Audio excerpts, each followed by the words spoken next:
me, I know this game very, very well. Of course, I recognized this position almost immediately. It was from one of my very first chess classes. It's a very famous game in America that was actually dubbed Game of the Century. This is Fischer against Byrne, and Fischer was, of course, the only ever U.S. grown player to become world champion. I'm looking the position and I can guess it's some kind of opening, Sicilian Dragon. This was very special. In the game he played bishop e6, which offered the queen.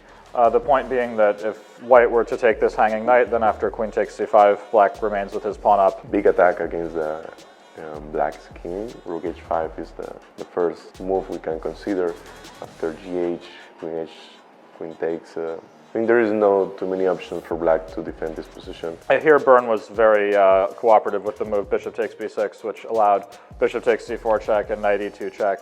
And then knight takes d4 check and knight back to e2 check. This is called a windmill when the king has to move back and forth like this against discovered checks.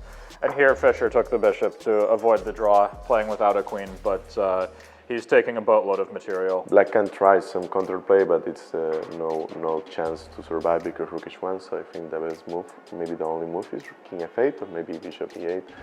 So now rook f1 could be a good move, g6. And black is totally winning after queen b4, rook a4, queen takes b6, and knight takes d1 when he has two bishops, a rook, and a pawn for the queen, which is way, way, way too much. And yeah, it was a really special game. Nowadays it looks pretty easy by any modern grandmaster standards, but at the time, especially for a 13-year-old and for... I think rook f1 is the most attractive, but I think I can consider check, king e8, g6. Especially in an era when basically nobody ever grew up in the U.S., which also sort of continued. Nobody ever really grew up in the U.S. and made it to the top like Fischer did. Maybe this is the only move, and now bishop e6.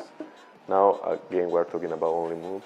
Take, and this should be crushing at some point because yeah, there is no kind of defense. The king now is going here because unless rook d6 is losing the queen for black. Check, and maybe knight d5, and this is maybe over. I hope this is a really good explanation about this position of this legendary game. I think I didn't study too much Fischer. It was really a special game.